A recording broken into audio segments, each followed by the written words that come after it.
when you start caring more about the ingredient, you kind of stop caring as much about the cooking in a way. Interesting. It's Why like, is that? Why is that? well, first of all, I'm a home cook. If I'm not selling food, like I don't need to be that impressive. But also like something about like when you're growing food, it kind of connects you back to the source. Gardening and cooking your food, it's simple. It's like what's in season. Let me just put that together and eat Yeah, it. yeah. My friends, I'm back on the Beet podcast. It's been a while. You've been listening to the beautiful dulcet tones of Jock the Garden Hermit. He's been taking my place for a little bit, but I'm back on the podcast with a good friend of mine who was actually out at his oasis, I'll call it. Mike Greenfield, you're on the show of Pro Home Cooks What's fame. up? What's up? What's up? It's good to see you. I see the background and on your Yeah, you were scene. just here I not was that long just ago. over there. Yep. We miss you. We miss you, Kevin. And I miss you. And you know what I really miss is that pickle plate that we ate together. That pickle plate was something special. And it just kind of, I'll give full credit to Carly, who's a culinary producer over here. I didn't know we had that in us, to be honest. I didn't know we had the pickles to produce a plate like that. I did not expect a 3 to 4 different flavored pickle plate. Plus, I think it was like 5 to 6, maybe. I'm talking just the pickles had those flavors, but then there was pickled carrots, pickled this, pickled that. I say. Well, let's rewind for a sec. So Mike G, your channel is now called Life by Mike G on YouTube, but you've had 2 other names in the past. So bring us back to kind of the beginning on YouTube. I think our eras are somewhat similar. You started on YouTube probably when I did, but it was under a different name and actually with someone else. Yeah. When did you start? Do you know what year? 2013. I think I was just thinking in my head, 2013 might be my first, maybe a year before, or you know what? I was on a different channel. That's why maybe 2012, I was on the Hungry channel, which was like the official cooking channel of YouTube back when Google was granting all this money to YouTube.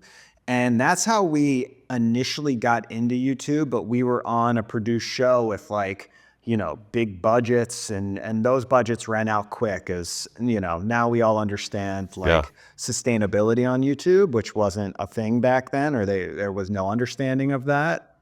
So that's how we started. I was with my brother at the time.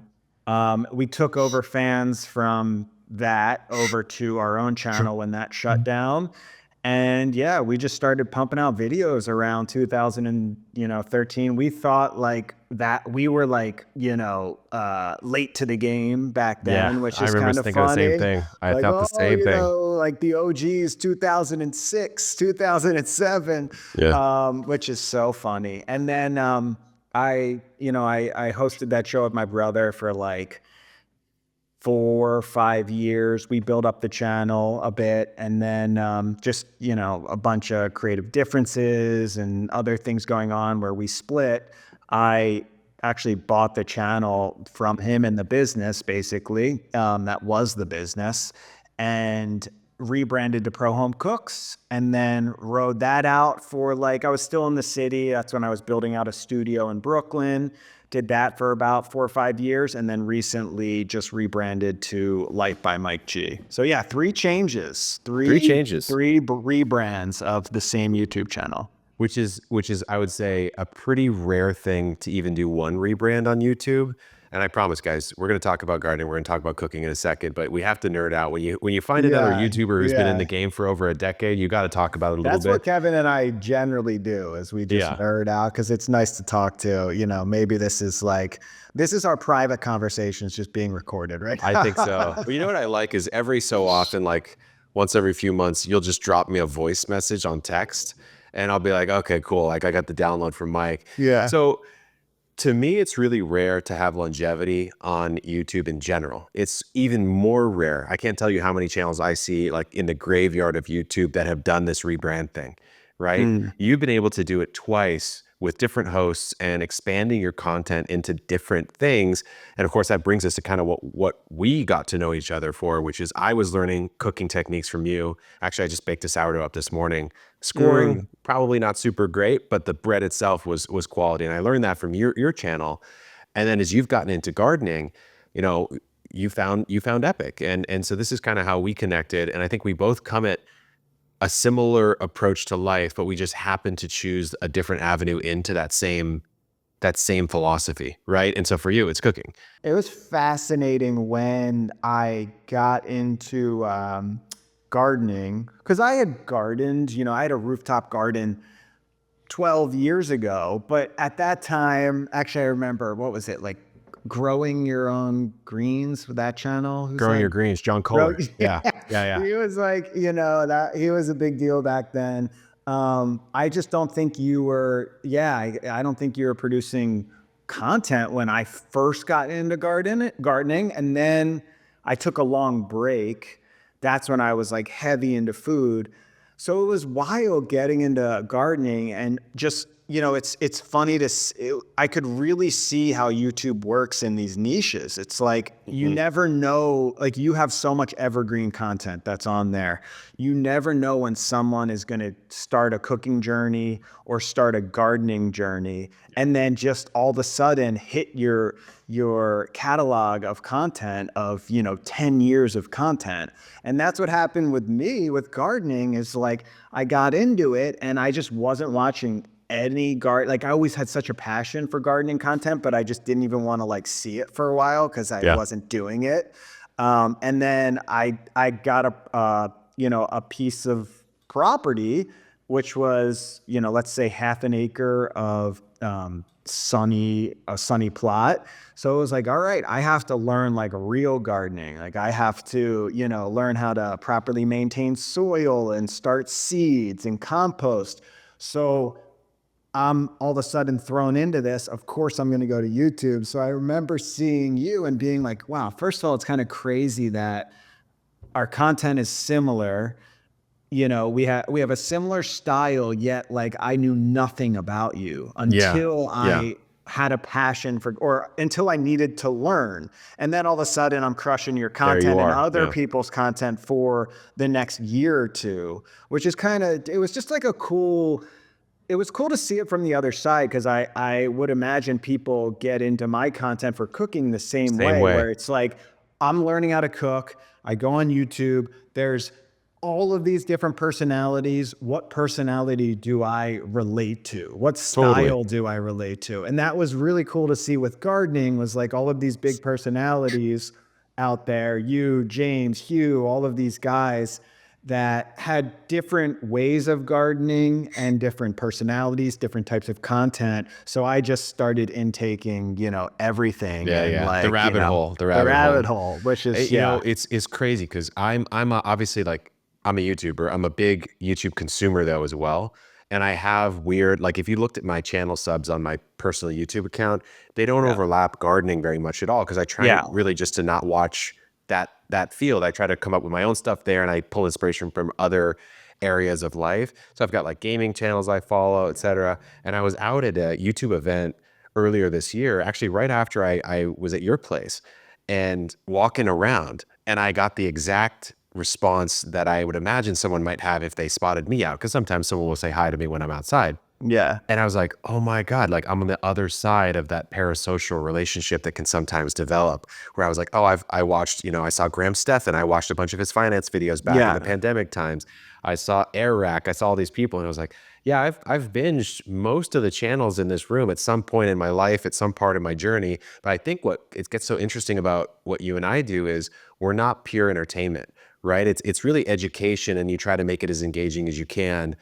And unfortunately, the way that YouTube works, as you know, is you have to play that game first so that it even gets seen to the point of being watched. Like, I'm on your channel right now, and you've got I grew a McDonald's #2 meal, like, genius title, and you can still get a lot of education in that. But that wrapper for that video does really well. But let's get into like what you did. So you were in Brooklyn, you had your studio, you're out at your place on Long Island now.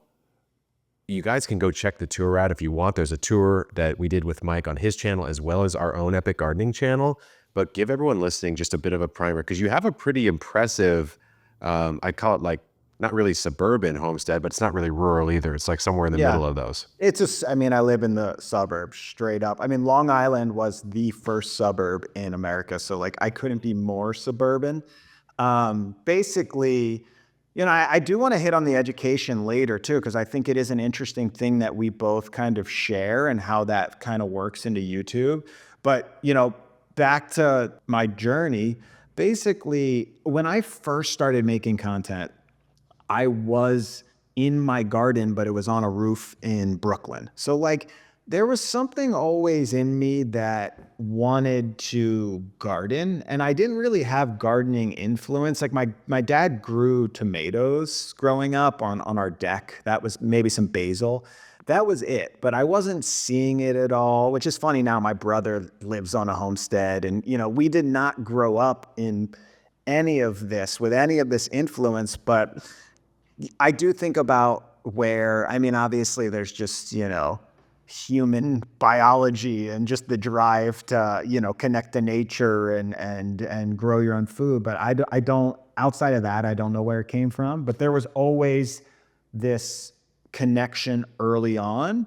And then I started like, I grew up, my diet was not good growing up as a kid. I had no connection. Wait, we got to talk about this. Well, it might not look like it, but it is winter here. It's getting chilly, at least for my climate. I've got some broccoli in front of me, and that brings us to today's sponsor, Element. Element is a zero sugar electrolyte drink mix, perfect for gardeners and anyone who enjoys the outdoors. And in winter, I've been coming out with one of their chocolate chais that I'm drinking hot. It's from their chocolate medley trio, which has chocolate mint, chocolate chai, and chocolate raspberry. Get the chocolate trio before it leaves on January 31st. Included in each Element drink mix is 1,000 milligrams of sodium, 200 milligrams of potassium, and 60 milligrams of magnesium. Each Element mix provides a meaningful dose of electrolytes free of sugar, artificial colors, or other dodgy ingredients, and it's used by a wide community from gardeners like myself to professional athletes, even Navy SEALs. It's perfect for anyone on a mission to restore health through hydration. And the best part is you can get a free sample pack with your first order at drinkelement.com/beet. That's drinklmnt.com/beet. And if you don't like it, you can get a full refund.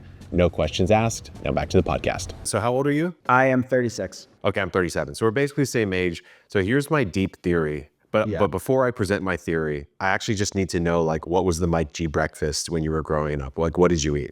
So it changed over time. I mean, there was definitely a time in my life where I was just eating like the frickin' slideshow of cereal. I was just I think I made a video and I did an animation once, just like go to the pantry. Yeah, it was a breakfast video I made talking about like, what's the shiny cereal, colorful thing today, and pull it out. There was that. When I first got into cooking, when I was, in middle school, high school, and this is like, I wasn't into cooking. It was just the first thing I cooked.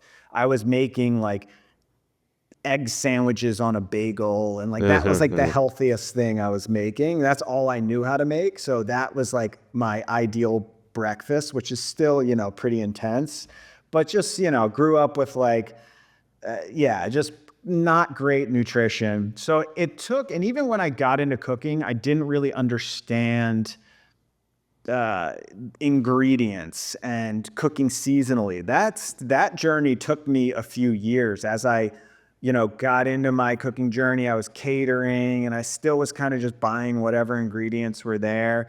Then I think just, I watched a few documentaries and I met my wife and we started wanting to just live a healthier lifestyle. So I started getting deeper into the health stuff and, learning about this stuff, reading books about it, learning about the food systems. And that's where at the same time, obviously when you're learning about this stuff, you start having more of a desire to maybe grow your own food or whatever. So it started becoming like the dream of like, all right, ultimately I'm doing this, but I would like to have land somewhere where I could produce my own food. So that was always there, but I was in Brooklyn still, in New York for many years.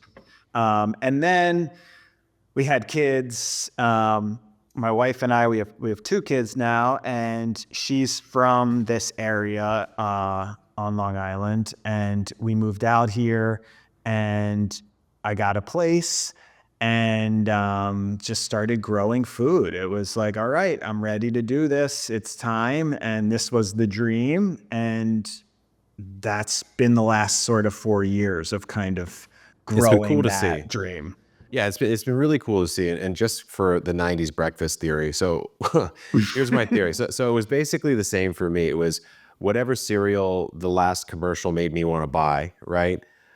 So like Apple Jacks, Captain Crunch Yeah. peanut butter, Yeah. grape nuts, that kind of thing. Frosted And then Flakes. every now and then you've got the toaster strudel or the Pop-Tart, Yeah. a little treat, right? Or I don't know if you had this, but instead of like OJ, which sometimes you would have OJ, sometimes Yeah. we just have like milk for breakfast, which Yeah, no one does that anymore. Yeah. But sometimes we'd have like Kern's Nectar. I don't know if you remember that brand.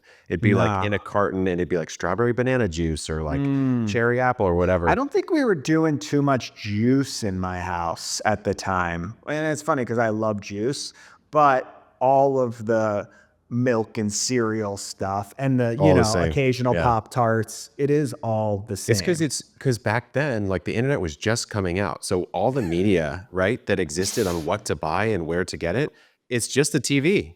The pinnacle of like the worst it was for me was Hot Pockets. Oh yeah. That Yeah, was yeah. the worst for me. That's when like, because I remember back, it's funny because for me, like, I didn't understand this at the time, but I would get stomach aches like a lot. Like my stomach would hurt, not understanding that like, oh yeah, I just had two, Hot Pockets out of the microwave and maybe that's like hurting my stomach.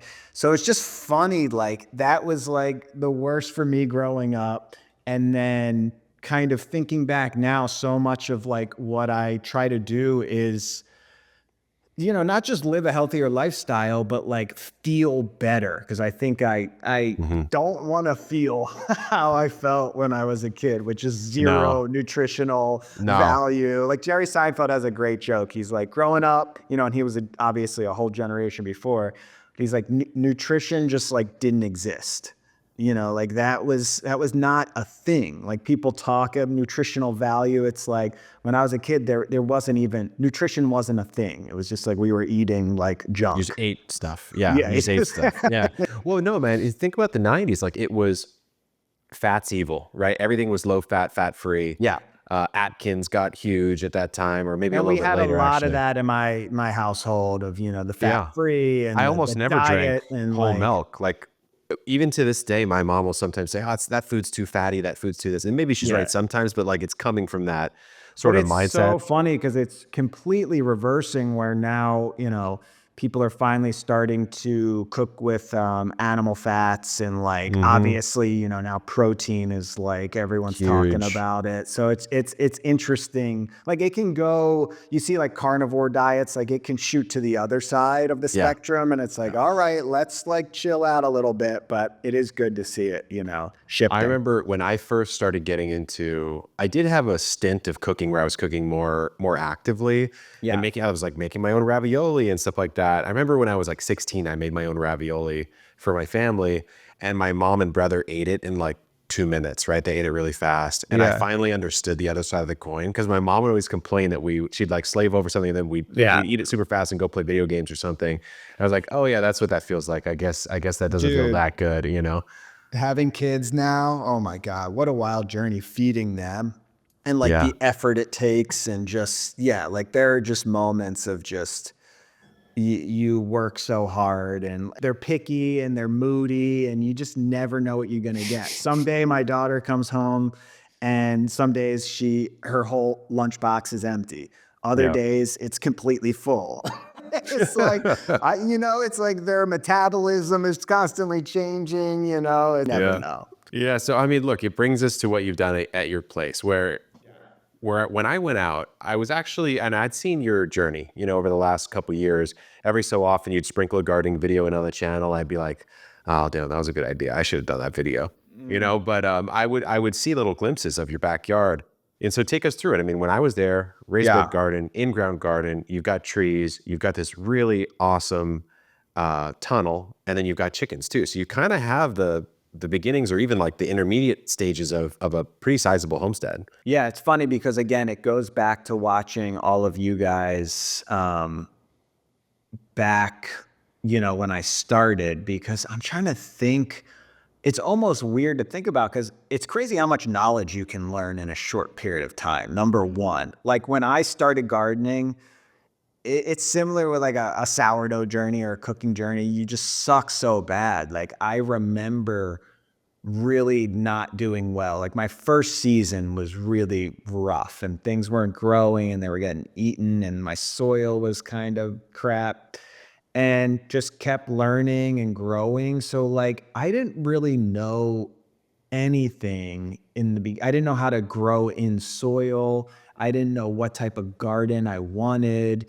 And it was just kind of finding all of you on YouTube, seeing the different styles and, you know, just diving in piece by piece. So it maybe started with one in-ground bed and then it just kind of kept expanding. And I always knew I wanted fruit trees. Like that was always, so right away I start learning about, you know, growing fruit trees. And then I planted them everywhere.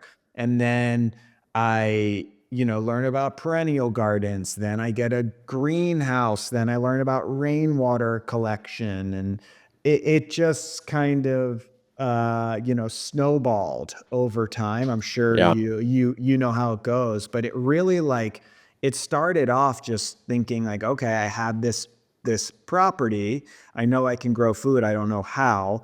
Let me start in one place and then see right away, like, okay, you know, deer are gonna wipe, you know, if I plant this, deer are gonna wipe that out. So like one of the first things I did was get a big deer fence. And that kind of created this whole, you know, atmosphere and this boundary to my garden. So it really was organic in the truest form. It's similar for me. So like when I first started gardening, it was to get away from a video game addiction at the time. I was just thinking how much, I think we've talked about this, but what's the gardening video game? Oh, Stardew Valley or or what's the Harvest one? Moon. What was the Facebook one? Was that the Oh, Farmville. Farmville? Yeah. Yeah. It's so, I think gardening and like building out a garden is so similar to that type of game where you're It is. just like, It totally you is. made a video on that. That's where it Yeah. came from. Yeah. When I saw that video, you made a short video about how like my backyard is like a video game. It's like I did this and built out this and Well, I you played know- video games growing up, and I think it really does trigger that part of your brain of like that's It all. totally does. Yeah. It And totally it's just does. like a continuous evolution. And so much about it is the process. It's not the finish line. Like there's so much I've learned that like there's so much I still want to do. And I don't care so much anymore about like, oh, I got to get my garden perfect, because it is this like, let me get to the next level. Let me get, you know, I've got 20 years to like just keep getting to the next level of this thing and getting There's no better. end. That's the beauty Yeah. of it all. There's no end. And you're totally right. So when I got into this, I had played video games since I was a kid. I was on the internet at a young age. I was like designing websites and stuff. So I was always kind of tech savvy and into that thing. And then I just have a mind for like puzzles and games and systems. And so I was playing like Harvest Moon on the Nintendo 64, like farming some leeks out on, you know, 54 pixel graphics. And I was into it back then. And so you're totally right. Like your story of the trees, then the deer fence. Well, what can I put on the deer fence is evolution. It was the same for me. Like it was hydroponic gardening because I had a small space. And then as I got a little more space, you upgrade. And then it happened just like you. Got the place, shed. Okay, well, what can I build near the shed? I'll put this over here. Oh, I want to do a raised bed garden. I want to do an in-ground garden. I'll do that in the back. I'll do that in the front. And you start to kind of like trickle into pretty much, I literally think, and I say this sometimes, I was like, within gardening, you can learn pretty much every like fundamental science that you need to learn. Like there's physics, there's math, there's biology, of course. There's all sorts of different things. There's like fluid dynamics. Like if you really wanted to get into it all, you could. And that's to me the beauty of the journey. Like you could stop at a beautiful apartment balcony garden until you get more space, or you could never get past that if you didn't want to. Or And I you think could it's go. like, you know, it's sorry to cut you off. You're good. You're good. It's similar to cooking, where I've learned that not everyone is going to be into it. Not everyone's going to be into gardening, but I would imagine if you like took, you know, different types of people in like a tribal, you know, setting or different brain types, it's like for me, I think I would be always the person that's like setting up the systems for survival, not necessarily like out hunting the thing or like, and that's like what a garden is. It's so innate in our biology of like survival. So I think it's kind of, it just tunes you into that piece of you, and not everyone, it's not for everyone. Just like cooking, there would be cooks in the household or cooks in the tribe, and people that are doing other things and other skills for survival. And gardening is just something that, like, if you have that in you and that's your mind, where it's like you want to build out the systems and grow, and there's also different types of gardeners, like that's the cool thing, they're going to build out different systems and have different interests. And like, I think our interests, I've learned, we ultimately are doing a similar thing, but almost have different reasons for doing it as well, which I find interesting. I find that fascinating because I think all the time, like, our whole mission is we exist to help people grow. And so it's like, okay, well, what is the hook that gets you into it versus me? Ours are probably more overlapping than most, but some people don't care about the systems much at all, and they just want to grow beautiful things and cut flowers and beautify their space. And there's nothing wrong with that. It's like actually a great reason to do it. What was I going to say? The thing I think is fascinating, I guess, is like where it can all take you, because just like you, like when I was in my late 20s, even my early 30s, I wasn't eating super healthily, especially as you're growing a business, like you're stressed and you're doing this. And you start getting into it and you're like, oh, I guess when I eat a Domino's, I will feel bad. And now that I'm older, I'll feel bad for much longer than I ever did before. And so I can grow the food now. I can grow pretty much anything. I've only failed at a few crops. And now I'm kind of turning to channels like yours to say, okay, how can I preserve this better? How can I save it? How can I, what am I doing with the 700 shishito peppers I grew, right? And so I'm trying to turn this into the goods that I can actually eat now that I know how to grow it all. And you're almost doing the reverse journey. That has been such an interesting challenge for me over the last 4 years of like getting into this and building out, all of this stuff here with a homestead, basically, is how to incorporate it into the content has been a challenge for me, because my interests, and this goes into the rebrand and things like that, my interests have dramatically changed. Like when you get into gardening, you start looking at food differently. There's just no way around it. And there's almost like, like my life in New York, not that there wasn't that going on, but if you don't have that interest and you don't care about, what you're putting on your plate and what you're cooking, where it's coming from, that is a different mindset. And it's a fine mindset. It's just very different. So there's a lot of YouTube cooks out there that, just are teaching you how to become a better cook or how to impress or whatever it is. And once I started getting into the growing of food, it kind of overtakes everything, because when you're thinking about cooking, everything first starts there. It starts with the gardening. It starts with the growing, what's in season, what's preserved. So right away, you have this fundamental change of how you cook that is actually very dramatic. And it's like, wow, now everything starts with the ingredient versus I'm just going to go to the market and, get whatever I want and cook. And it's like, it was a very dramatic shift for me, and I'm still kind of getting used to it, and my content's still adapting to it. Yeah, it's like a new philosophy of cooking almost. When you see this happen, like I remember watching the early seasons of Chef's Table, and they had Renee Redzepi from Noma on, and then they had couple other folks, and then Dan Barber, who's New York. He's there the you Blue go. Hill, He's the perfect. He's probably the perfect American example of this. Is it seems like the higher you go, at least in that level of culinary expertise, the more they go, it's really all the ingredients that do the work, and my job is kind of just manipulating them slightly so they kind of work in harmony, which means you need the best ingredients possible, which means you need to know how to know if an ingredient's good or not, which means you need to know how the plant grows, right? And so if you go out and taste, and you don't understand, like, this climate isn't optimal for wasabi and this one is, let's say, you're going to make a bad buying decision on the thing you're putting on the plate, right? And then the flavor's impacted no matter how good a chef you are. And so you're kind of tying it all together.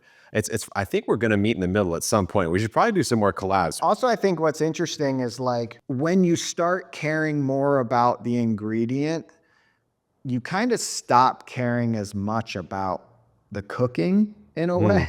Interesting. It's like, Why is that? Why is that? well, first of all, I'm a home cook, you know, and this has been kind of a shift for me over time, whereas like I wanted to like impress people early on with my cooking. And then I realized like, if I'm not selling food, like I don't need to be that impressive. Like, you know, I can cook. I know that. Like, I need to feed my family, and like, yeah, I want to like host events and, you know, feed my friends, but like, I don't need to be like the best, you know, strive for like this almighty, like it doesn't do anything for me.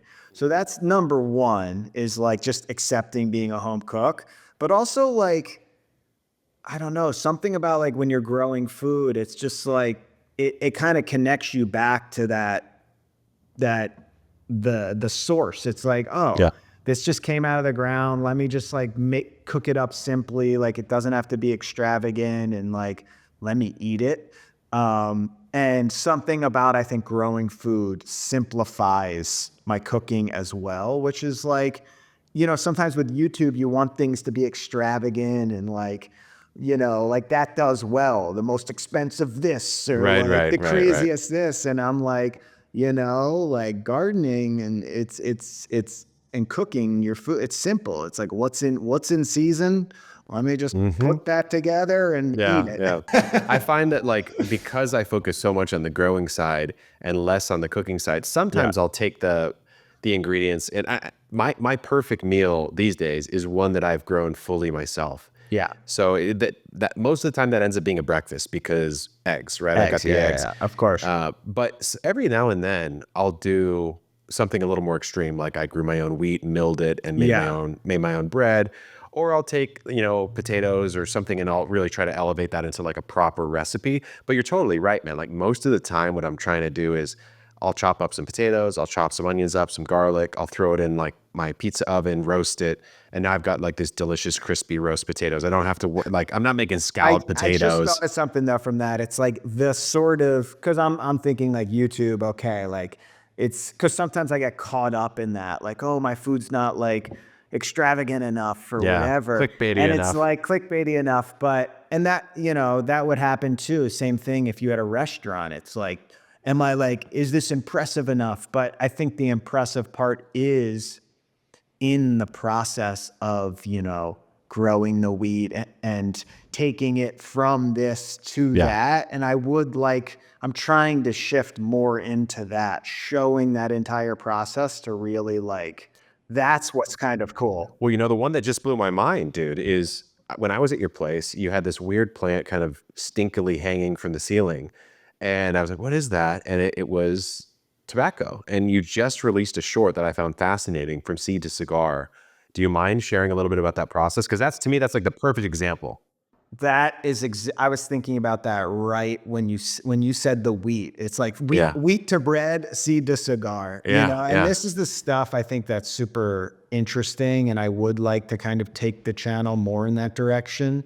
And you know, for that, like I was just kind of fascinated in that I've smoked cigars. I smoke them on occasion. I'm not like, it's not something I do all the time. Yeah, I've smoked hand rolled cigarettes on occasion, and I'm just kind of interested in the process. Anything, you know, it doesn't just have to be food. It could be, you know, some people call it medicine, some people call it drugs, whatever, wherever you stand. But I'm also interested in the growing and the production of that stuff, which as I've done that was kind of like, you know, going through the process, growing tobacco, making a cigar and putting it on YouTube. That was a big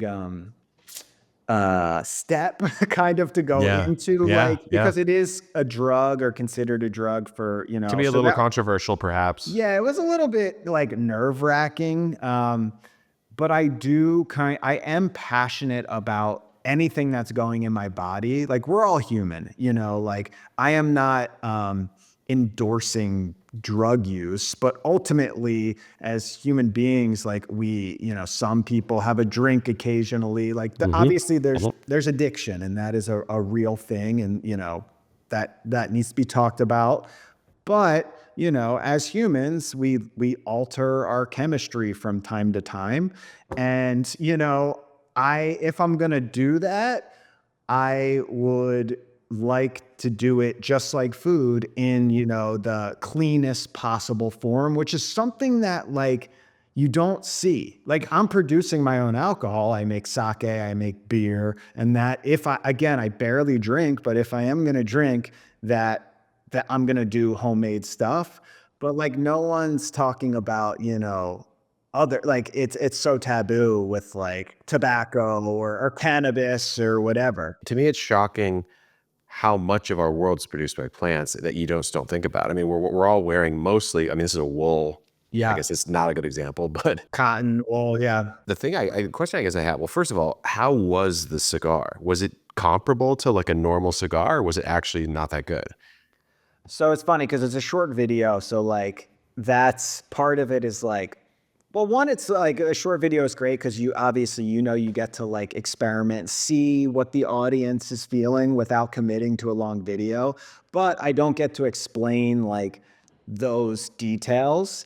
And the truth is, like, anytime I've grown these types of things, medicines, drugs, whatever it is, they're so, it's just like growing your own food. It's just right away, it's infinitely better. Like you could not infinitely, but there's a connection you have, obviously, number one, but the freshness, it's just like food. Like I can get a Cuban cigar and that's going to be the freshest. Like Cuban cigars are considered the best cigars because they are organically grown in the best soil and all of this stuff, which I didn't know until recently. But even that, like when you grow tobacco, it's always like shocking. You smoke it for the first time, it's like shocking how much fresher it feels and like smoother. And that's how it went. It's like, this thing was terribly rolled, and like the first one like barely even smoked because it was like too tight. But once I got one going, I'm like, this is amazing. And you start realizing that a lot. It's the same thing with food. It's like you could go to the best restaurant in the world, or a highly rated restaurant, and they're using shit ingredients. Like I'm personally not going to care for it that much. It's the same thing on the other side. It's like, give me the best rolled cigar. And it's like, I would rather have a homegrown. A Mike G. I think it's gonna taste fresher or be a better experience. Yeah. I want to experiment with it. I'm not a smoker. I think I've maybe had a cigar at a wedding once. But for a homegrown, I'd take a puff at least. I'd take a little puff, I'd try it out for sure. So no, I mean, Jacques this season, he kind of leaked that he's getting into some interesting stuff. He's going down the world of grains. So he's going to do wheat again, but he's also doing oats and barley and rye.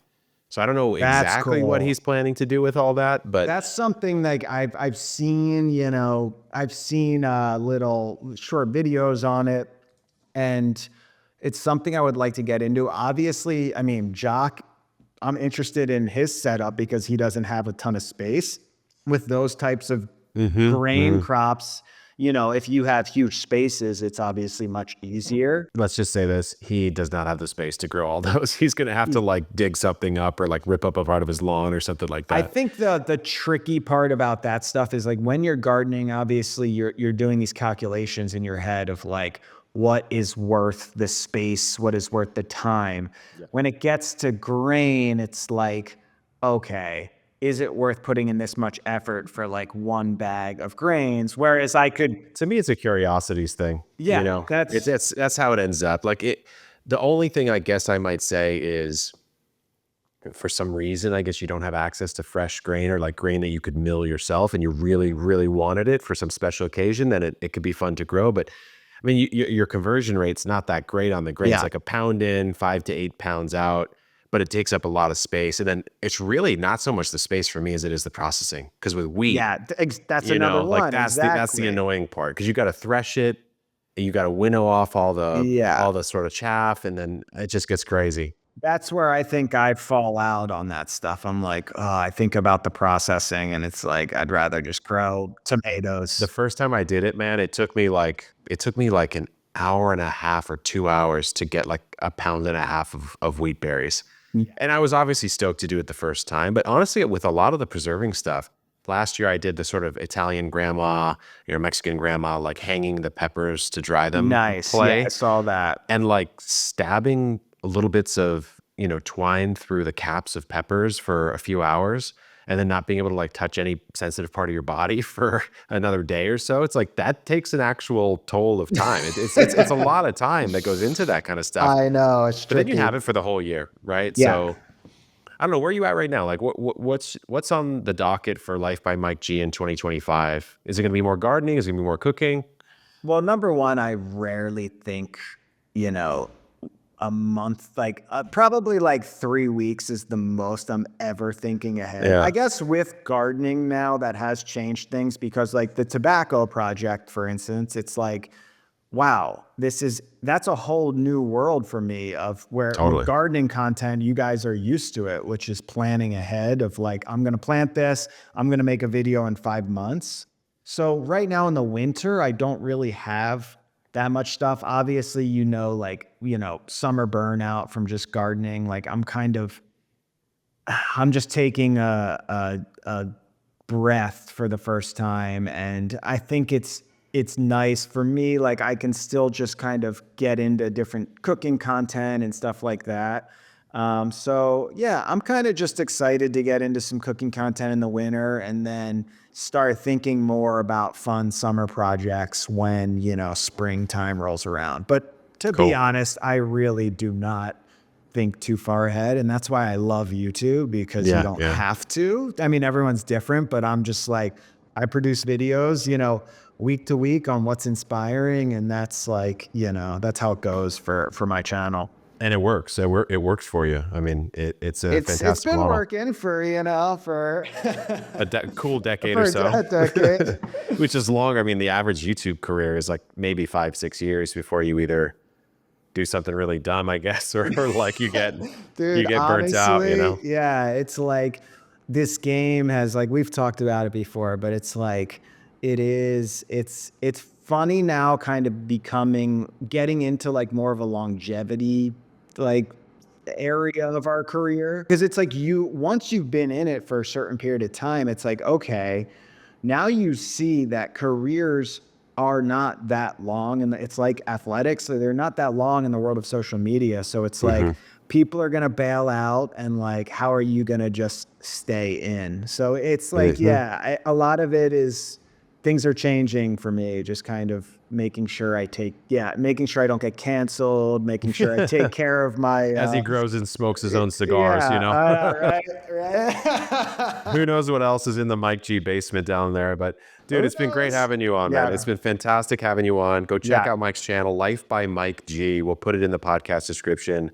And I guess, next time I see you, you'll have to be out here. We'll do a collab out at the homestead. I rarely travel with little children, but there will be a time where I will make it out to San Diego's not a bad spot for a vacation. I love the entire West Coast, but specifically Southern Cali.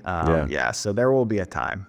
Alrighty. Well, we'll have you out Awesome, man. sometime soon. Take care. Thanks for listening, guys. Good luck in the garden and keep on growing.